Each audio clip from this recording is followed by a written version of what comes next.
예, 바른미래당 이종철 대변인입니다. 두 가지만 좀 말씀드리겠습니다. 먼저 청와대 압수수색이 들어간 것과 관련해서 좀 말씀드리겠습니다.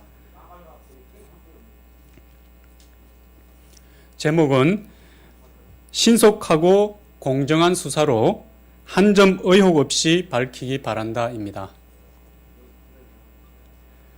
민간인 사찰 관련 청와대 압수수색 실시는 응당한 것으로 확실하게 이루어져야 합니다.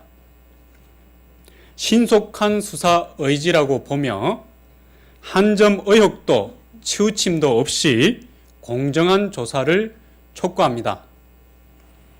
한간에는 이미 증거는 사라지고 짬짬이 모양내기 절차가 아니냐는 의심도 있습니다.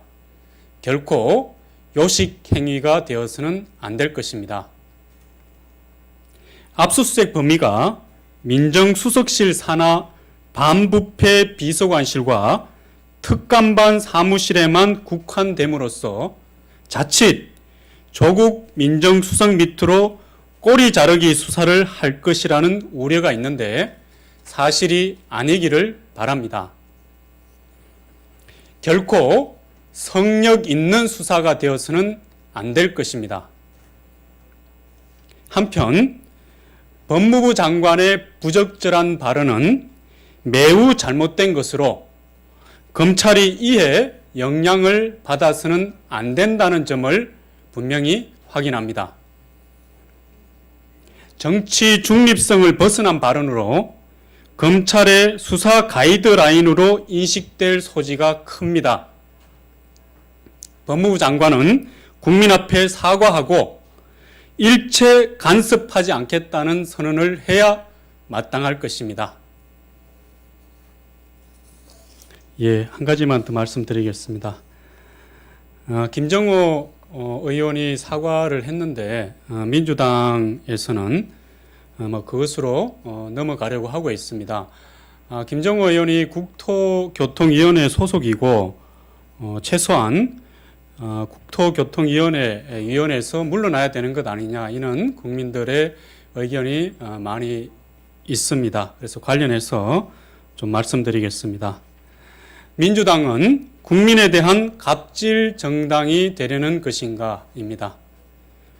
더불어민주당은 공항갑질 김정호 의원을 국토교통위원회 위원회에서 사퇴시키지 않기로 했다니 참으로 안하무인이며 김정호 의원보다 민주당이 더 문제라는 것을 깨닫게 합니다.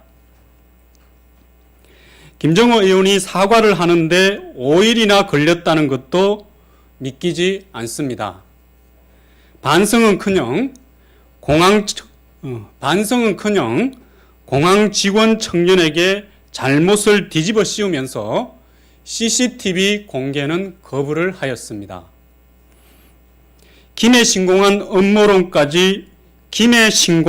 음모론까지 제기하며 문재인 정부에 대한 공격이라고 몰고 가려 했습니다. 공항 청년의 경위서를 보면 김정호 의원이 국토위 위원이라는 것을 암시하며 위협 아닌 위협을 했다고도 합니다. 사건이 나고 곧바로 공항 간부가 김정호 의원실로 불이 나게 달려가기도 했습니다. 피감기관의 국회의원에 대한 알아서 기어야 하는 실상이 아닐 수 없습니다. 국토위라는 것이 국토교통이라는 것이 얼마나 큰 갑질의 도구가 되는지 알 수 있는 것입니다. 거꾸로 자신이 갑질을 당했다고 거짓말을 하다가 음모론까지 꺼내들고 뒤늦게 사과한 과정을 보아도 앞으로가 더 걱정입니다. 국토위 위원으로 있으면서 공항 청년에게 어떤 보복을 가할지 또 어떤 갑질을 더 할지 알 수 없습니다. 상황이 이 정도면 민주당은 김정호 의원을 당연히 국토교통위원회 위원회에서 배제시켜야 합니다. 더욱이 국회의원으로서의 품위 의무와 윤리를 따져야 합니다. 그러나 아무것도 하지 않겠다고 합니다. 국민의 공분에도 강 건너 불구경만 하는 민주당의 오만함은 국민에 대한 도리라고는 눈꼽만큼도 찾아볼 수 없는 모렴치의 극치입니다. 민주당 스스로 국민에 대한 갑질 정당이 되겠다고 선언한 것이나 다름없습니다. 예, 이상입니다.